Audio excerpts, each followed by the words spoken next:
मोह ज्ञान को ढकता है, ज्ञान कैसे बढ़ाएं? ऐसा गौतम बुद्ध से एक शिष्य ने पूछा तो गौतम बुद्ध ने इस पर उसे कहानी सुना के कुछ अनमोल सीखें दी। तो उन्हीं प्रेरणादायक विचारों को हम आज के इस वीडियो में गौतम बुद्ध की कहानियों के माध्यम से जानेंगे। तो बिना देर किए चलिए उन कहानियों की शुरुआत करते हैं। पहली कहानी, बुद्ध, भिक्षु और वासवदंता। बुद्ध का एक शिष्य उनका उपदेश सुनकर भिक्षु हो गया। वह एक दिन नगर में भिक्षा मांगने गया। नियम था कि 3 घरों में भिक्षा मांगी जाती थी। बुद्ध के लगभग सारे शिष्य युवक थे। ये भिक्षु युवक भी शरीर से गठीला और सुंदर था। एक तो वह यौवन के रंग में रंगा हुआ था, अर्थात तन में आकर्षण था। दूसरा मन पवित्र था, अर्थात मन में ईश्वरीय शक्ति भरी हुई थी। जिसका तन और मन दोनों सुंदर है, वह परमात्मा के निकट है। वह भिक्षु एक घर के सामने भिक्षा मांगने के लिए रुका। वह मकान वासवदंता नाम की एक वेश्या का था। वह भिक्षु की आवाज सुनकर तुरंत बाहर आई और द्वार पर देखा कि एक सुंदर नौजवान जिसका शरीर गठा हुआ है एवं उसका मुख एक अलौकिक आभा से युक्त है, उसको देखकर ऐसा लग रहा था कि वह भिक्षु युवक शांति और आनंद में डूबा हुआ है। वेश्या उसे देखकर हैरान रह गई, जबकि वह स्वयं भी बहुत सुंदर थी। सारा वैशाली नगर उसके पीछे घूमता था कि वह हमको स्वीकार कर ले, हमसे विवाह कर ले, पर वह किसी को भी स्वीकार नहीं करती थी। उस बलिष्ठ और सुंदर नौजवान भिक्षु को देखते ही वासवदंता उसे अपना दिल दे बैठी। उसने भिक्षु से कहा, घर के भीतर आओ, तनिक बैठो। भिक्षु ने इनकार कर दिया। देवी, मैं अभी नहीं आ सकता हूं, वेश्या ने कहा। भिक्षु कभी इनकार नहीं करते, कोई बुलाए तो जाना चाहिए। मेरे भवन के भीतर आओ। हे भिक्षु, अगर भीतर आओगे तो कुछ ना कुछ तो पाओगे ही, भिक्षु ने कहा। अगर कुछ देना है तो द्वार पर ही दे दो। उस वेश्या का दिल और दिमाग उस युवक के आकर्षण में बिल्कुल डूब चुका था। उसको कुछ सुनाई ही नहीं पड़ रहा था। वह भिक्षु कुछ क्षण रुककर आगे की ओर बढ़ गया। दासी ने आकर कहा, अब द्वार पर कोई नहीं है, भीतर चलो। वासवदंता को तंद्रा टूटी। वह बहुत दुखी और पीड़ित हुई। जब स्त्री के प्रणय निवेदन को कोई पुरुष ठुकरा देता है तो उसकी हालत बड़ी खराब हो जाती है। वासवदंता ने अपने जीवन में एक ही बार एक ही पुरुष के प्रति लगाव रखा था।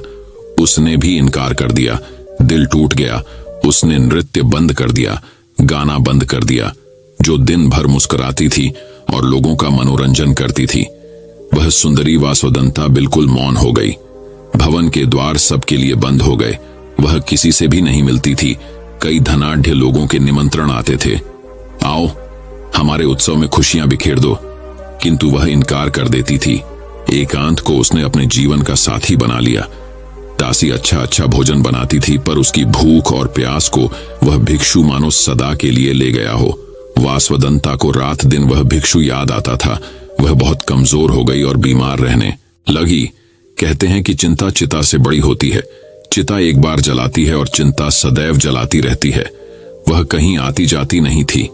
एक ही स्थान पर लेटे लेटे उसके शरीर में कई जख्म हो गए। उसकी सुंदरता कुरूपता में बदल गई। अब उसे कोई देखना भी पसंद नहीं करता था।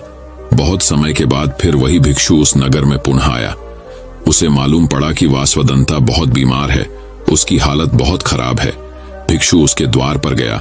दासी ने जाकर कहा कि वही भिक्षु आए हैं। वासवदंता ने दासी से कहा, यहां पर मत आने दो। जब मैं सुंदर युवती थी, बहुत खूबसूरत थी, तब मेरा निवेदन स्वीकार न किया। अब मैं बदसूरत और बीमार हो गई हूं। अब मैं इनके सामने कैसे जाऊं? नहीं जाऊंगी। पर भिक्षु आ गए। हे देवी, आज तुझे मेरी जरूरत है। उस समय तुमको मेरी जरूरत नहीं थी।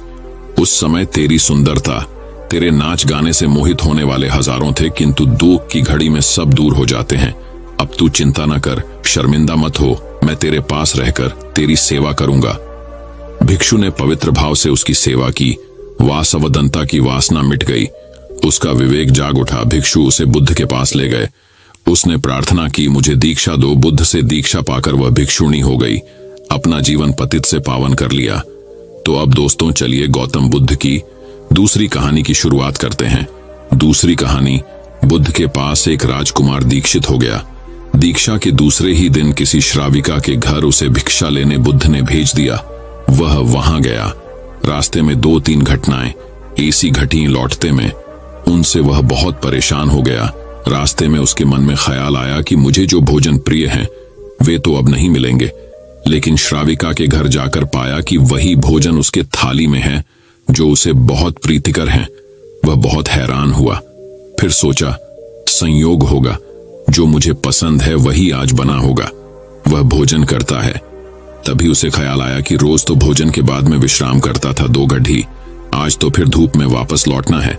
लेकिन तभी उस श्राविका ने कहा कि भिक्षु बद्धी अनुकंपा होगी अगर भोजन के बाद 2 घड़ी विश्राम करो। बहुत हैरान हुआ। जब वह सोचता था यह तभी उसने यह कहा था। फिर भी सोचा संयोग की ही बात होगी कि मेरे मन भी बात आई और उसके मन में भी सहज बात आई कि भोजन के बाद भिक्षु विश्राम कर ले। चटाई बिछा दी गई। वह लेट गया। लेटते ही उसे ख्याल आया कि आज न तो अपना कोई साया है, न कोई छप्पर है अपना, न अपना कोई बिछौना है।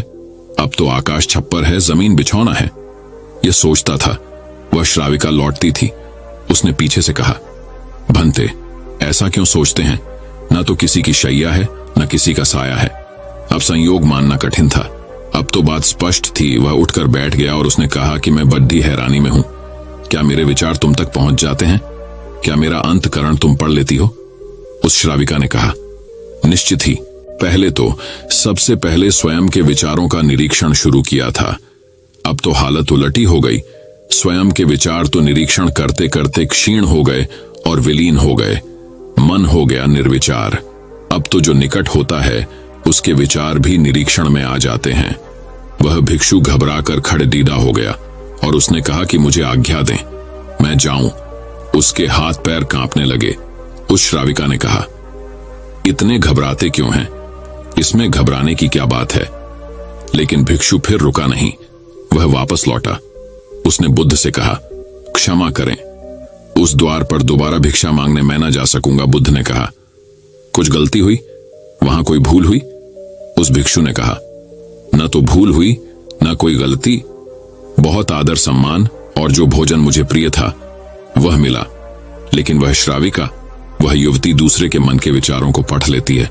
यह तो बड़ी खतरनाक बात है, क्योंकि उस सुंदर युवती को देखकर मेरे मन में तो काम वासना भी उठी, विकार भी उठा था।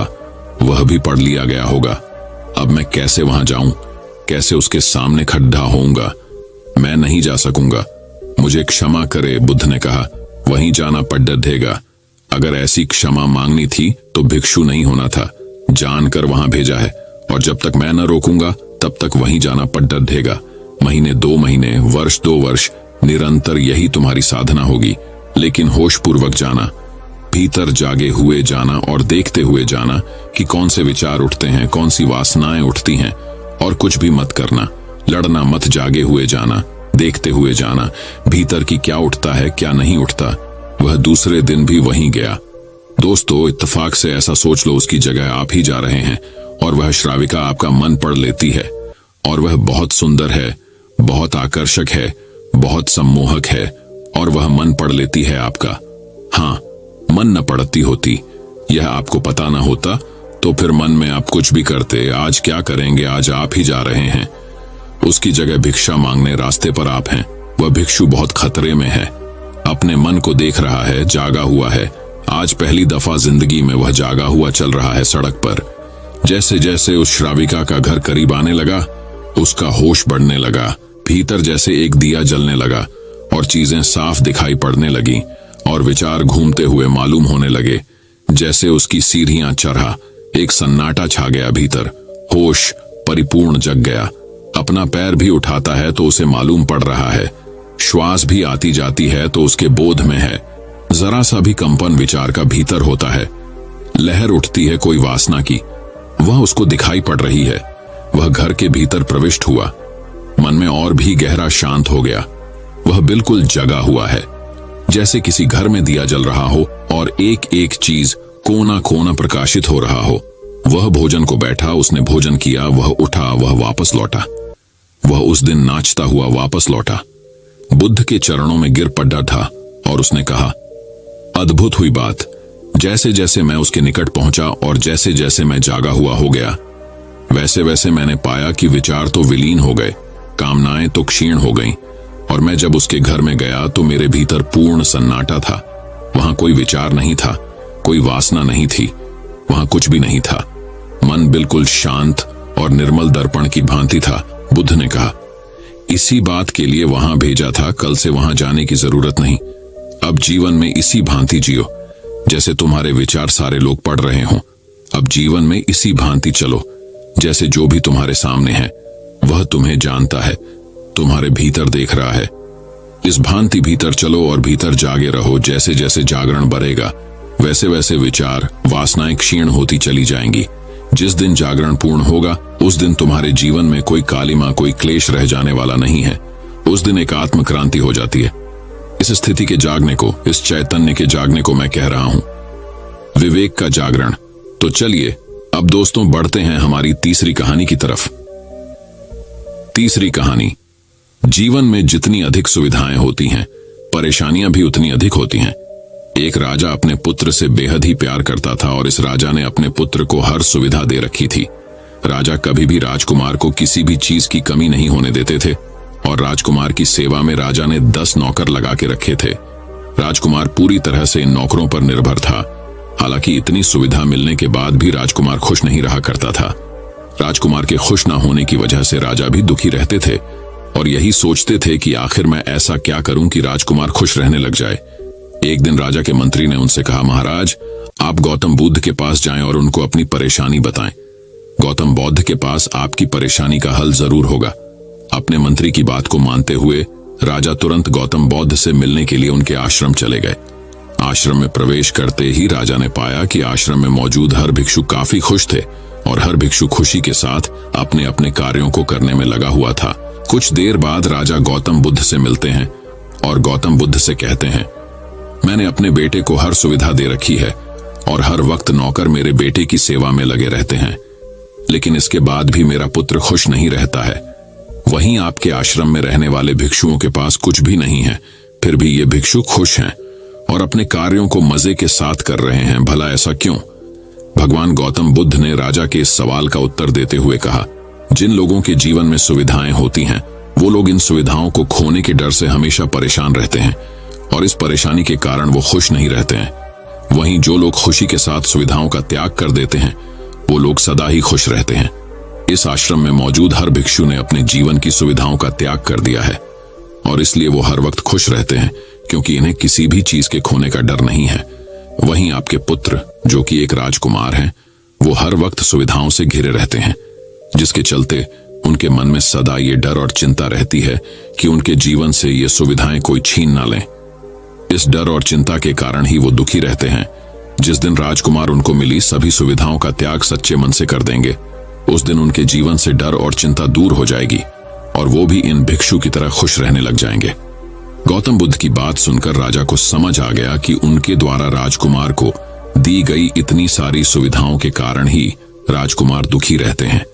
इसलिए राजकुमार को जितनी कम सुविधा दी जाए वो उतना ही खुश रहने लग जाएगा। तो दोस्तों चलिए अब बुद्ध की चौथी कहानी की शुरुआत करते हैं। चौथी कहानी, एक बौद्ध भिक्षु भोजन बनाने के लिए जंगल से लकड़ियां चुन रहा था कि उसने कुछ अनोखा देखा। उसने एक बिना पैरों की लोमड़ी देखी जो ऊपर से स्वस्थ दिख रही थी। उसने सोचा कि आखिर इस हालत में ये लोमड़ी जिंदा कैसे है। वह अपने विचारों में खोया था कि अचानक हलचल होने लगी। जंगल का राजा शेर उस तरफ आ रहा था। भिक्षु भी तेजी से एक पेड़ पर चढ़ गया और वहां से देखने लगा। शेर ने एक हिरण का शिकार किया था और उसे अपने जबड़े में दबाकर लोमड़ी की तरफ बढ़ रहा था। उसने लोमड़ी पर हमला नहीं किया बल्कि उसे खाने के लिए मांस के टुकड़े भी दे दिए। भिक्षु को यह देखकर और भी आश्चर्य हुआ कि शेर लोमड़ी को मारने की बजाय उसे भोजन दे रहा है। भिक्षुक बुदबुदाया। उसे अपनी आंखों पर भरोसा नहीं हो रहा था, इसलिए वह अगले दिन फिर वहीं गया और छिपकर शेर का इंतजार करने लगा। आज भी वैसा ही हुआ। भिक्षुक बोला कि यह भगवान के होने का प्रमाण है। वह जिसे पैदा करता है उसकी रोटी का भी इंतजाम कर देता है। आज से इस लोमड़ी की तरह मैं भी ऊपर वाले की दया पर जीऊंगा। वही मेरे भोजन की व्यवस्था करेगा। यही सोचकर वह एक वीरान जगह जाके बैठ गया। पहला दिन बीता, कोई नहीं आया। दूसरे दिन कुछ लोग आए पर किसी ने भिक्षुक की ओर नहीं देखा। धीरे धीरे उसकी ताकत खत्म हो रही थी। वह चल फिर भी नहीं पा रहा था। तभी एक महात्मा वहां से गुजरे और भिक्षु के पास पहुंचे। भिक्षु ने अपनी पूरी कहानी महात्मा को सुनाई और बोला, आप ही बताएं कि भगवान मेरे प्रति इतना निर्दयी कैसे हो गया। किसी को इस हालात में पहुंचाना पाप नहीं है। बिल्कुल है, महात्मा जी ने कहा, लेकिन तुम इतने मूर्ख कैसे हो सकते हो? क्यों नहीं समझते कि ईश्वर तुम्हें उस शेर की तरह बनते देखना चाहते थे, लोमड़ी की तरह नहीं। जीवन में भी ऐसा ही होता है कि हमें चीजें जिस तरह समझनी चाहिए उसके विपरीत समझ लेते हैं और हम बिना काम करे भाग्य के भरोसे बैठ जाते हैं, ये सोच के कि जो भाग्य में होगा मिल जाएगा। जी नहीं, बिना मेहनत के तो भाग्य क्या भगवान भी साथ नहीं देता है। हम सभी के अंदर कुछ न कुछ ऐसी शक्तियां हैं जो हमें महान बना सकती हैं। जरूरत है उन्हें पहचानने की, यह ध्यान रखने की कि कहीं हम शेर की जगह लोमड़ी तो नहीं बन रहे हैं। दोस्तों, कैसी लगी ये कहानी हमें कमेंट करके जरूर बताएं। तो दोस्तों चलिए बढ़ते हैं हमारी 5वीं कहानी की तरफ। 5वीं कहानी दोस्तों, बहुत समय पहले की बात है। एक विख्यात आर्षि गुरुकुल में बालकों को शिक्षा प्रदान किया करते थे। उनके गुरुकुल में बड़े बड़े राजा महाराजाओं के पुत्रों से लेकर साधारण परिवार के लड़के भी पढ़ा करते थे। वर्षों से शिक्षा प्राप्त कर रहे शिष्यों की शिक्षा आज पूर्ण हो रही थी और सभी बड़े उत्साह के साथ अपने अपने घरों को लौटने की तैयारी कर रहे थे कि तभी आर्षिवर की तेज आवाज सभी के कानों में पड़ी। आप सभी मैदान में एकत्रित हो जाएं। आदेश सुनते ही शिष्यों ने ऐसा ही किया।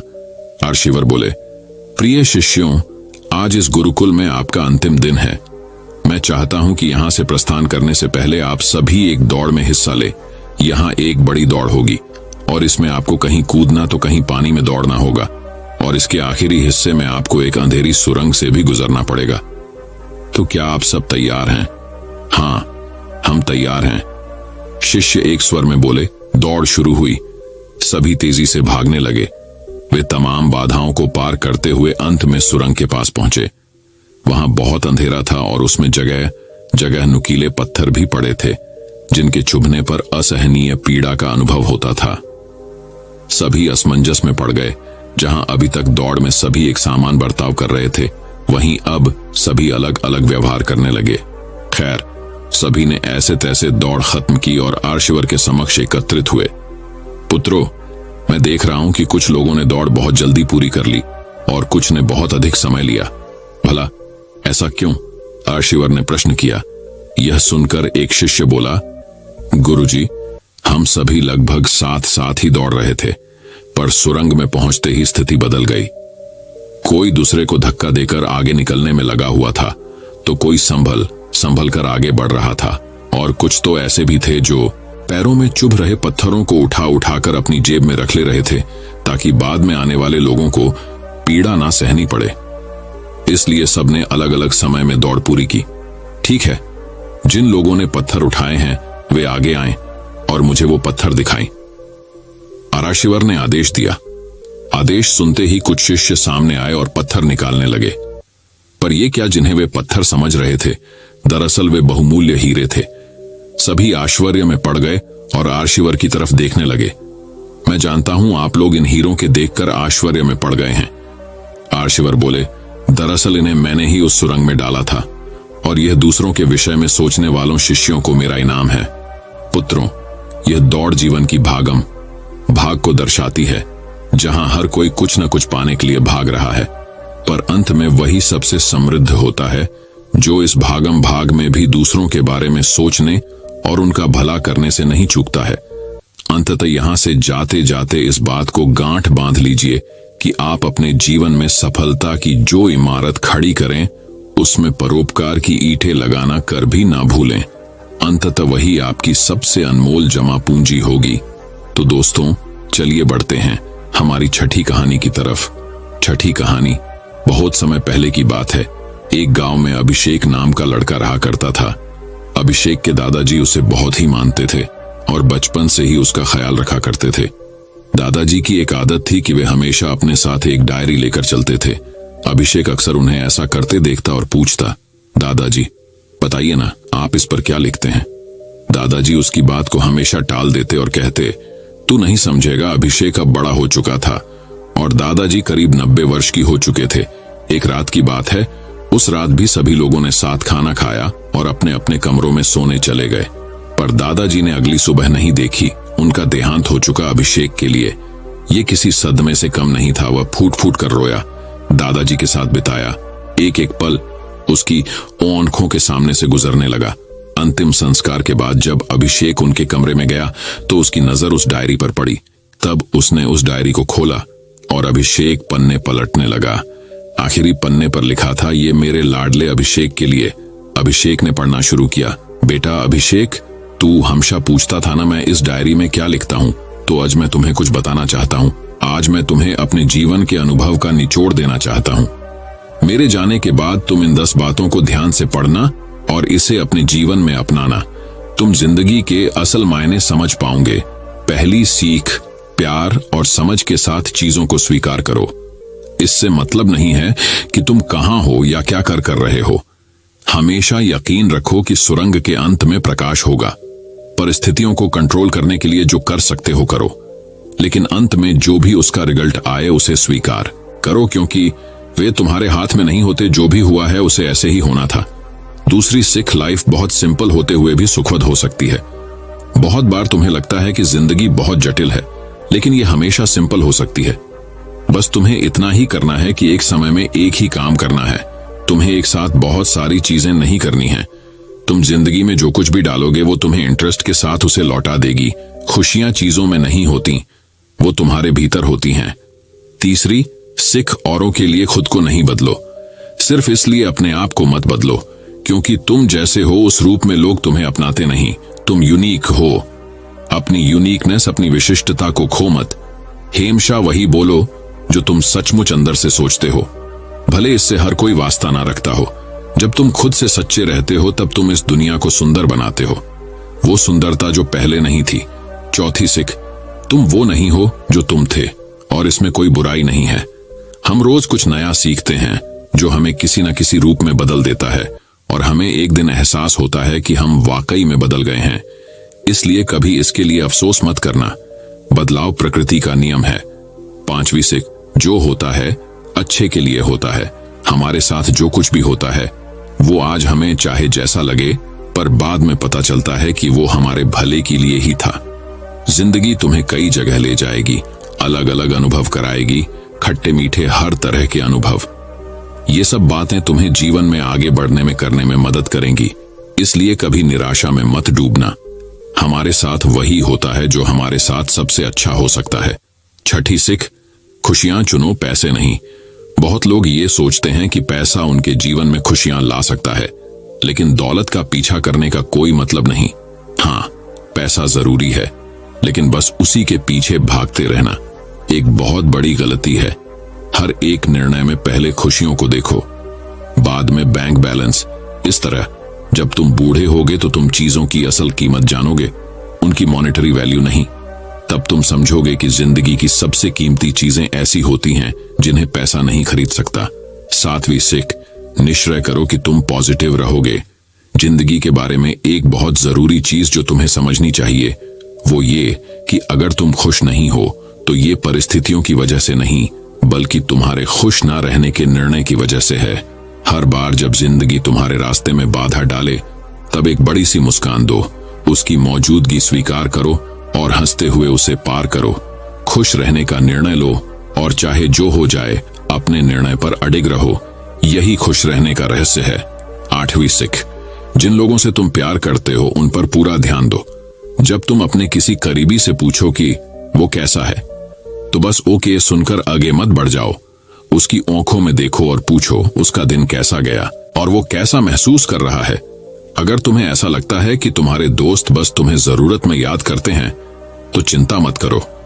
खुश रहो कि तुम उनके लिए एक उम्मीद की किरण के समान हो। नौवीं सीख, कभी कभी कुछ लोगों को पीछे छोड़ना पड़ता है। जिंदगी में टकराने वाले सभी लोग अच्छे नहीं होते। कुछ मामलों में वे हमारे जीवन के बढ़त को इंप्रूव नहीं करते हैं। जब जान जाओ कि कोई व्यक्ति तुम्हारे लिए सही नहीं है तो मजबूरी में उससे चिपके मत रहो। एक सही डिसीजन लो और आगे बढ़ जाओ। 10वीं सीख, हर एक एंडिंग हैप्पी एंडिंग नहीं होती। फेलियर भी लाइफ का एक हिस्सा है। जरूरी नहीं कि तुमने जो कुछ भी शुरू किया उसका एक सुखद अंत हो। इसीलिए जब बहुत प्रयास करने पर भी हैप्पी एंडिंग ना हो तो बेहतर होगा कि तुम एक नई शुरुआत करो। कभी भी पुराना सब कुछ छोड़कर नया शुरू करने से डरो मत। चाहे तुम उम्र के किसी भी पड़ाव पर हो, तो अब दोस्तों चलिए बढ़ते हैं हमारी 7वीं कहानी की तरफ। 7वीं कहानी कमलेश्वर की कहानी। एक बौद्ध भिक्षु था। उसने 6 खंडों में भगवान गौतम बुद्ध की जीवनी लिखी। लगभग 3000 पृष्ठों के उस भारी भरकम ग्रंथ को प्रकाशित करने के लिए कोई प्रकाशक तैयार नहीं हुआ। भिक्षु बहुत निराश हुआ। तब समाज के कुछ लोगों ने सोचा कि क्यों न भगवान गौतम बुद्ध की इस जीवन कथा को चंदा जमा करके छपवा दिया जाए। इससे समाज का हित होगा। दया, क्षमा, अहिंसा और करुणा का संदेश घर घर पहुंचेगा। लोगों ने चंदा जमा करना शुरू कर दिया। जो भी चंदा आता वे उसे बौद्ध भिक्षु को सौंप देते थे। धीरे धीरे पर्याप्त से अधिक ही पैसा जमा हो गया और एक दिन लोग आश्चर्यचकित और ठगे से रह गए जब उन्हें पता लगा कि चंदे की भारी भरकम राशि के साथ वह बौद्ध भिक्षु गायब हो गया है। कम से कम एक बौद्ध भिक्षु जैसे आदर्शवादी से उन्हें ऐसी बेईमानी की उम्मीद नहीं थी। वह बौद्ध भिक्षु लापता था। 3-4 वर्ष बाद उसी तरह का एक बौद्ध भिक्षु दूर दक्षिण प्रदेश में घूमता पाया गया। वह भी यही कहता था कि उसने 6 खंडों में भगवान गौतम बुद्ध की जीवनी लिखी है। वह उसे प्रकाशित करवाना चाहता है। इस बार भी कोई प्रकाशक उस भारी भरकम ग्रंथ में पैसा लगाने को तैयार नहीं हुआ। दक्षिण प्रदेश के लोगों ने उत्तरी क्षेत्र के लोगों की तरह ही सोचा कि क्यों न महात्मा गौतम बुद्ध की जीवन कथा को चंदा जमा करके छपवा दिया जाए। इससे समाज का हित होगा। दया, क्षमा, अहिंसा, करुणा जैसे महान विचारों का प्रचार होगा। लोगों ने चंदा जमा करना शुरू कर दिया। वे भी चंदे की राशि को बौद्ध भिक्षु को सौंप देते थे। उन्हें मालूम नहीं था कि उत्तर भारत में यही व्यक्ति चंदे की मोटी पूंजी लेकर चंपत हो चुका है। आखिर काफी चंदा जमा हो गया और एक दिन लोग आश्चर्यचकित और ठगे से रह गए जब उन्हें मालूम हुआ कि बौद्ध भिक्षु चंदे की मोटी रकम लेकर चंपत हो गया है। लेकिन अब सिवा पछताने के किया भी क्या जा सकता था। धीरे धीरे यह बात उत्तर दक्षिण में फैल गई कि एक बौद्ध भिक्षु भगवान गौतम बुद्ध की जीवनी लिखने और उसे प्रकाशित करने के नाम पर धोखाधड़ी का धंधा कर रहा है। फिर कुछ समय बीत गया। 3-4 वर्ष बाद वह सारनाथ मंदिर परिसर में घूमता हुआ पाया गया। वह पहचाना गया। लोगों ने उसे पकड़ लिया, उसकी लानत मलामत की, अपमान किया। उसने अपना अपराध मंजूर किया। एक प्रकाशक को इस घटना का पता चला। उसने सोचा कि यह भिक्षु तो बेईमान है ही। यह भगवान गौतम बुद्ध की जीवनी के नाम पर फिर समाज को धोखा दे सकता है। अच्छा यही होगा कि भगवान बुद्ध की जीवन कथा को प्रकाशित कर दिया जाए। फिर न रहेगा बांस, न बजेगी बांसुरी। धोखाधड़ी का सिलसिला ही खत्म हो जाएगा। आखिर किताब का पहला खंड प्रेस में दे दिया गया। शुरू के पन्नों के मैटर का सवाल आया। वही पृष्ठ जिस पर कॉपीराइट, मूल्य संस्करण वगैरह का ब्यौरा दिया जाता है। बौद्ध भिक्षु ने उस पर लिखा 3रा संस्करण। प्रकाशक चौंका। उसे लगा कि भिक्षु फिर किसी बेईमानी पर उतारू है। उसने भिक्षु से पूछा, इस 3रे संस्करण का क्या मतलब है? क्या यह ग्रंथ 2 बार पहले कहीं छप चुका है?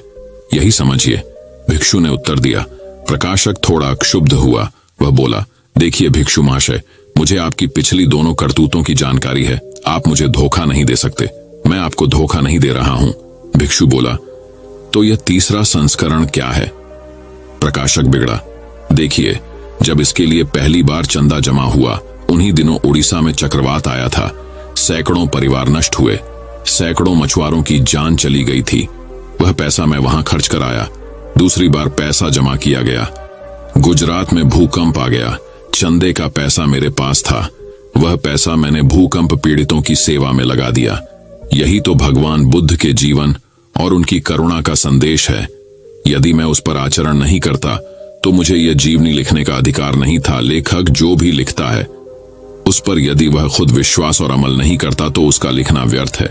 तो महोदय, इसका पहला संस्करण उड़ीसा में निकला, दूसरा संस्करण गुजरात में। इस तरह ये अब इसका 3रा संस्करण है। तो दोस्तों चलिए बढ़ते हैं हमारी 8वीं कहानी की तरफ। 8वीं कहानी, भिक्षु तिष्य की चादर। एक भिक्षु थे तिष्य।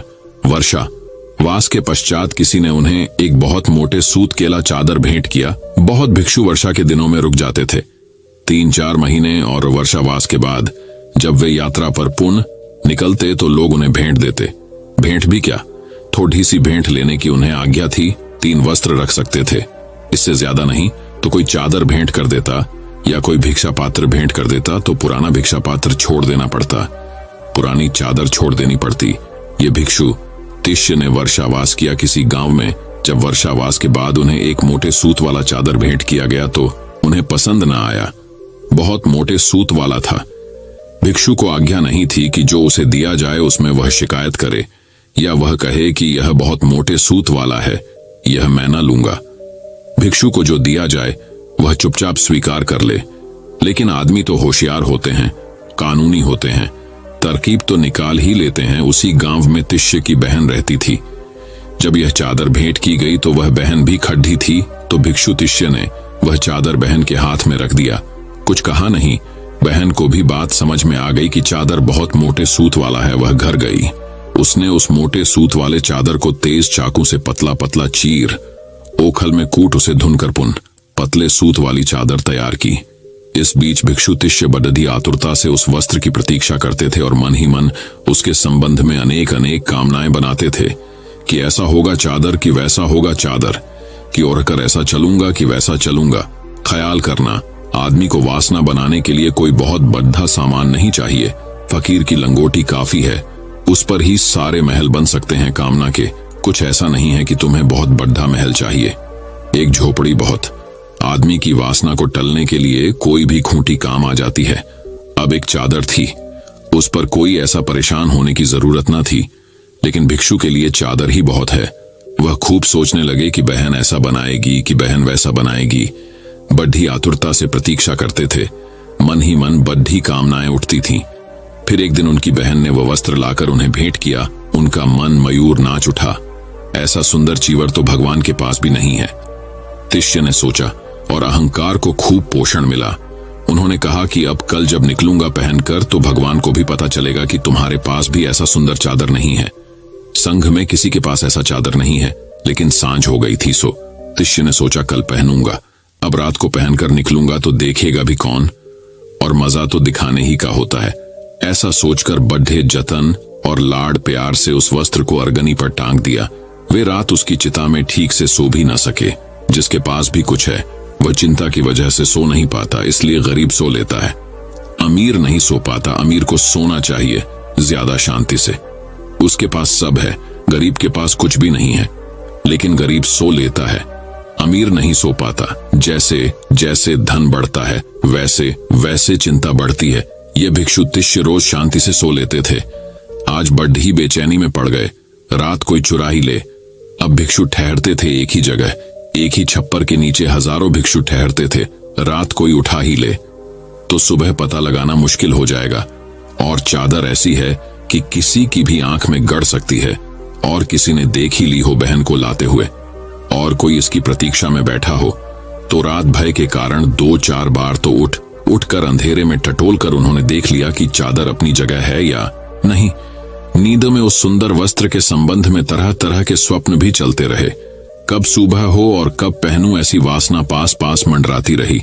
संयोग की बात कि उसी रात तिष्य का देहांत हो गया। वह चीवर के प्रति इतनी अति बलवती तृष्णा थी इनकी उस चादर चीवर के प्रति कि तिष्य मरकर चीलर हो गए और उसी चीवर में समा गए। मरते ही चीलर हो गए और चीवर में जा बैठे। दूसरे दिन भिक्षु उनके मृत शरीर को जलाकर नियमानुसार उस चीवर को परस्पर बांटने के लिए उठाए। यह भी नियम था, जब एक भिक्षु मर जाए तो उसकी वस्तुएं बांट दी जाए, जिनके पास न हो उन्हें दे दी जाए। वह चीलर तो पागल हो उठा। वह चीलर अब तो तिष्य कहां थे, अब तो चीलर हो गए थे। वह उस चादर में छिपे बैठे थे। वह बिल्कुल पागल हो उठा। हमारी वस्तु लूट रहे हैं कहकर इधर उधर दौड़ने और चिल्लाने लगा। भगवान के अतिरिक्त कोई और तो उस चीलर की आवाज सुन न सका। भगवान ने उसकी आवाज सुनी हंसे और उन्होंने आनंद से कहा, आनंद उन भिक्षुओं से कह दो कि तिष्य की चीवर को अभी वहीं की वहीं रख दें। 7वें दिन बाद वह चीलर मर गया। चीलर की उम्र कितनी, जब तिष्य ही मर गए तो चीलर की कितनी उम्र, चीलर कितनी देर जिएगा। तब भगवान ने भिक्षुओं को तिष्य के चीवर को आपस में बांट लेने को कहा। भिक्षुओं ने स्वभावतः भगवान से 1 सप्ताह पहले रुक जाने और फिर आज अचानक बांटने की आशा देने का कारण पूछा। तब भगवान ने तिष्य के चीलर होने और दोबारा मरने की बात बताई और कहा, कामी अनंत बार मरता है, जितनी कामना उतनी मृत्यु। क्योंकि जितनी कामना उतने जन्म, प्रत्येक कामना एक जन्म बन जाती है और प्रत्येक कामना एक मृत्यु बन जाती है। दोस्तों, मैं उम्मीद करता हूं कि यह कहानी सुनने से आपके जीवन में अच्छे बदलाव आए होंगे। आपको इस वीडियो से क्या सीखने मिला ये कमेंट करके जरूर बताएं और अपने परिवार, दोस्तों या आपके करीबी इंसान के साथ ये कहानी शेयर करके उन्हें भी इस ज्ञान से परिचित करवाएं। बाकी अगर आपको ये वीडियो दिल से अच्छी लगी हो तभी इस वीडियो को लाइक कर देना और आपने अब तक इस चैनल को सब्सक्राइब न किया हो तो चैनल को सब्सक्राइब भी जरूर कर देना। आपका हर दिन शुभ हो और खुशियों से आपका जीवन भरा रहे।